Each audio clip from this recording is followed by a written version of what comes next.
it's Kristen. Welcome back for another DIY video. Today's video is the first in my polymer clay earring series, and I'm excited to jump in with you. It seems like so many people are interested in making polymer clay earrings, whether you're making them just for fun, for yourself, just something fun to do, a hobby for friends, for family members, or you want to make a little business out of it. There are a lot of people jumping onto this trend, and you guys are really enjoying these videos. So I wanted to bring you a whole series outlining everything that I've learned from the very beginning of choosing what kind of clay to use. We're going to talk about conditioning clay in another video. We're going to talk about clay cutters and how to choose the best ones because they're not all created equal. I'm going to talk about the best thing to use to adhere your earring posts onto your earrings because not all glues and adhesives are created equal. A lot of them end up falling off over time, which a lot of you have reached out and said mine are falling off, what do I do? So I have an answer for that.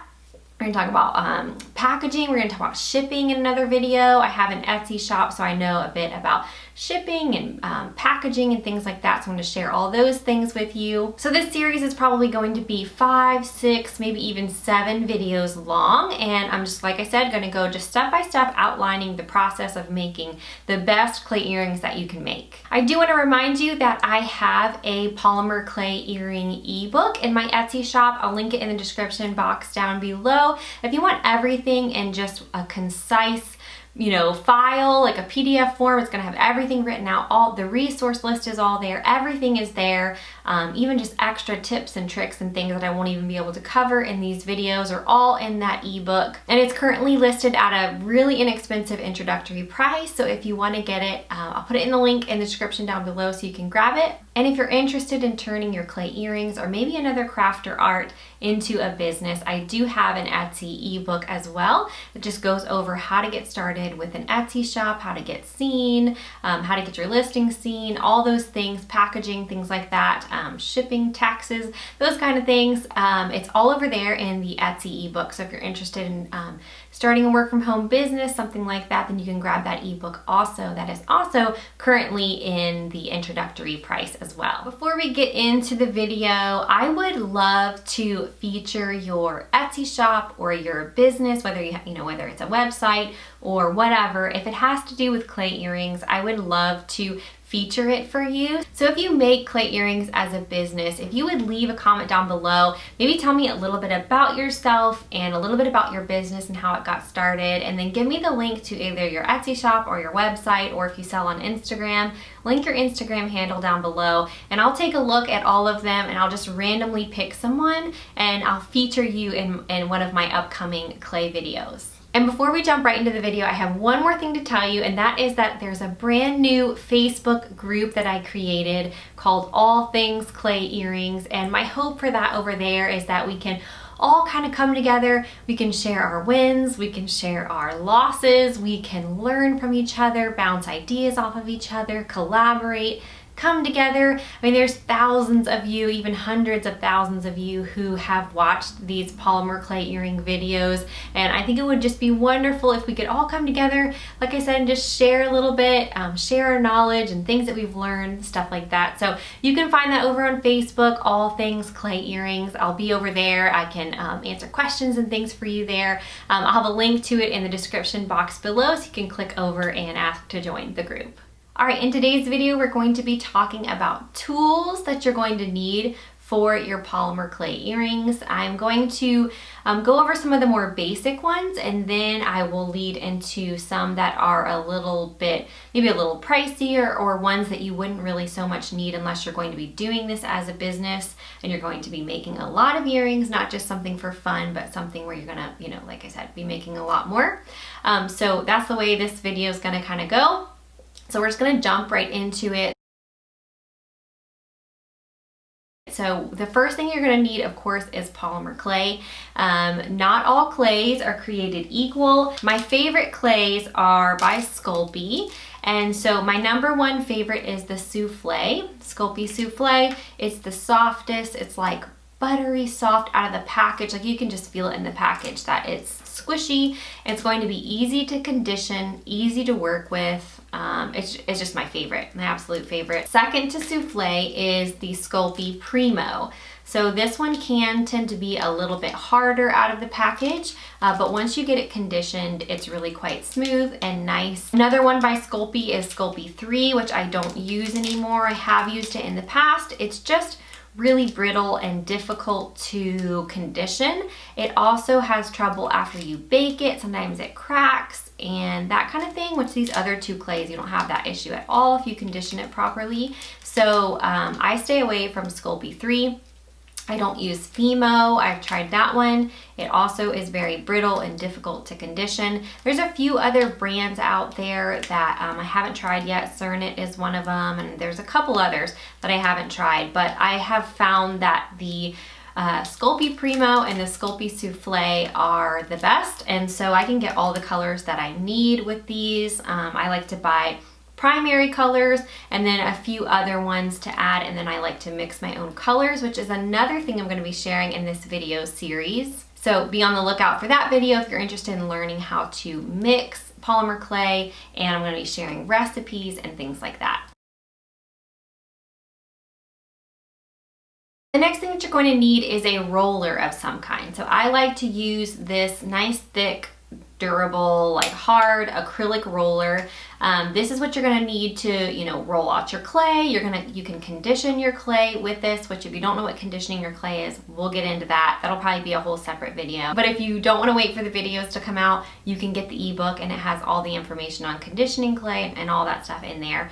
But you'll need an acrylic roller, something like this. And then I forgot to say, all these things will be linked in the video description below. So if you're on your phone, you just scroll down a little bit and it'll have like a little arrow or maybe something that says see more, and then it'll open up the description box and you'll be able to click all the links down there. If you're on your computer or an iPad, you'll do the same thing, just scroll down, and then normally there's a little arrow that you'll click and open up a little bit more of the description, and so you can click all those links down there if you're looking for them. Acrylic roller is definitely a must, something that you're going to want to invest in if you are making more clay earrings than just like for a hobby occasional thing, is a pasta machine. This is a machine that you can put your clay into and you crank it, and it has different settings on it as to like how thick you want it, but it's a really great tool for conditioning your clay as well as for getting just a nice even flat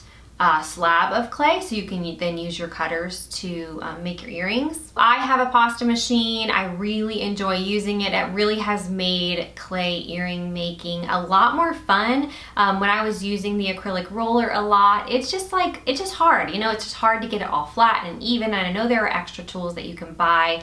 I don't know what they're called. They go on either side of these and you set them on the table and it kind of keeps everything at an even height. I don't know if they're called spacers or width guides or something like depth guides. I think that's what it is, depth guides. So you can get those if you really don't want to buy a pasta machine. But mine is like, I think I got mine for like $25 on Amazon, and I really like it. So I'll link that in the description box below as well. So if you're making more earrings, you might want to get a pasta machine. Before we move on to the next essential tools for making polymer clay earrings, I would love it if you would stop and give this video a thumbs up. It just helps me out so much and helps more people see this video. And I would also love it if you would leave me a comment down below and let me know, what are you working on? Is there a certain design that you're trying to figure out? Are you making these for a business? Are you doing it just for fun or for friends or family members? I really would love to know how you're using this information that you're on YouTube searching for.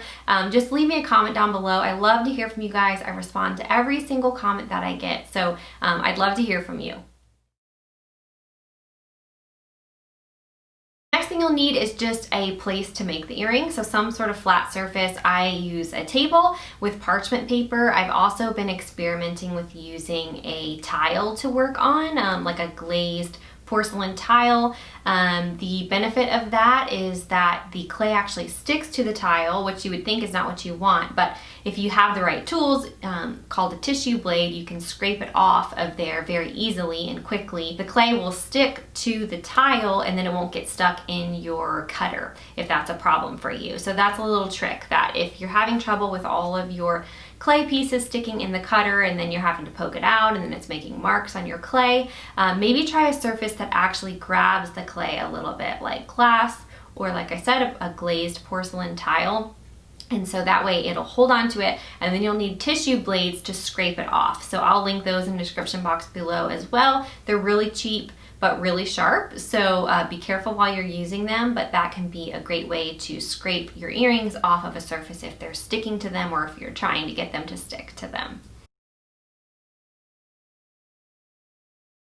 So now let's talk about cutters. Clay cutters are essential. You don't have to buy them from someone. You can use things that you have around your house. That's what I started with. I used a little like medicine measuring cup to make my circles for a while. I had a lotion, a little like travel size lotion lid I was using to make my circles. You can find all sorts of things around your house. There was a little heart-shaped thing that I was able to use to make some earrings. So you can definitely find things around your house, especially if you're looking for just more basic shapes like squares or ovals or circles, things like that. But if you're looking for some more interesting shapes, then it's really helpful to go online and order some. So Amazon has some really good ones. I also like the ones from 3D Geek on Etsy. I'll have links to my favorite ones down below. The Etsy shop I like to get mine from. There's another shop that I just ordered some from that I really like. So something that you want to look for in clay cutters are that the edges are sharp, because if the edges are wide or dull, then they kind of smush the clay down and you don't get a nice sharp edge, which is okay if you don't mind sanding and buffing your pieces when they're done, but I prefer avoid that as much as possible. And so I look for cutters that are sharp, that have a nice sharp edge, and so I don't really have to worry about that. So like I said, I'll link all my favorites, all the ones that I own and have down below. There's a really neat set on Amazon that I love, it comes in a little box. I'll have it here. Comes in a little box like this, and they're all circles, but what I love about it is that all the different variations of circles are nice for like the stud portion of the earring. So if you're looking for larger, smaller, whatever. But my favorite part is that the smallest brown cutter, I use the silver side to make holes in my earrings for my attaching the jump rings and things. And it's just the perfect size for my jump rings that I use. So I use this every time.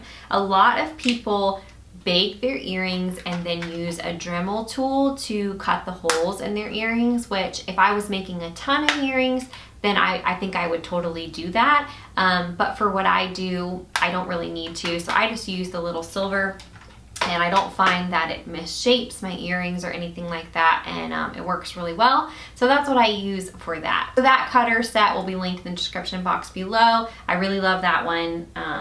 It's one of my favorites. I use it all the time.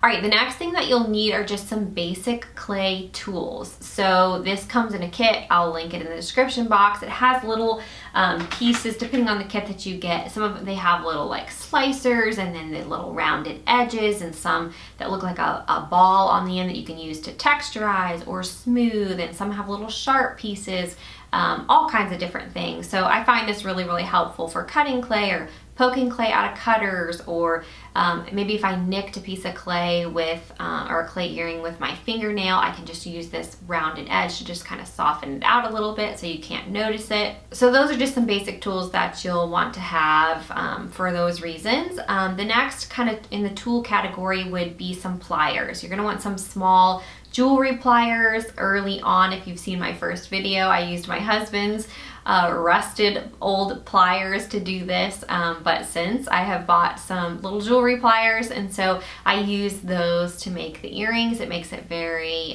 much just easier to have little tiny jewelry pliers. So I got mine on Amazon. I'll link it in the description box just along with everything else.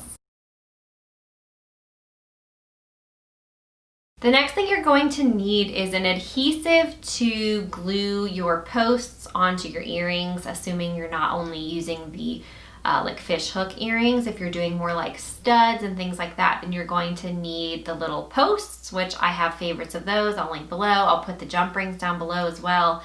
but you'll need an adhesive to glue your posts on. I have been through quite a few different glues trying to find the right one. The one that I've had the most success with so far is by Loctite. It's the one I've linked in all my videos. I think it's like 60-second glue.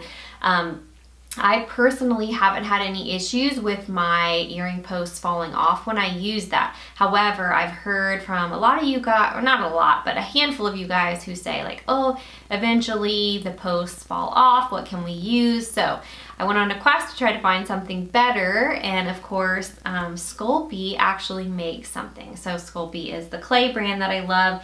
This is called Bake and Bond, or oven bake clay adhesive. And so it comes in these little tubes. It's very inexpensive. So I found that this works really, really well. It dries clear, mostly clear, which is nice. So you can kind of, even if it gets everywhere, is a little bit messy, it's totally fine. All right, the last thing that I'm going to suggest to you is an oven thermometer. This has been really useful as I have tried to get my clay earrings to cure properly. So very early on when I was still learning about clay, mine were burning. I burned a few batches of earrings. Some of them would get so brittle that they would just break when I was trying to put the jump rings on. I just had some issues with it. So here's the deal. You need to have your oven at a certain temperature in order to get your clay to cure. And so for my oven, when it goes off, when it says like, yes, it's at 275 degrees, it's actually only at like 245 degrees. And so I have a little oven thermometer just hanging in my oven. I'll link the one that I have. It's super cheap, less than 10 bucks. And I just watch it and wait until it actually gets to 275 degrees, which is like another 10 minutes or something after the oven says, yeah, it's ready for you.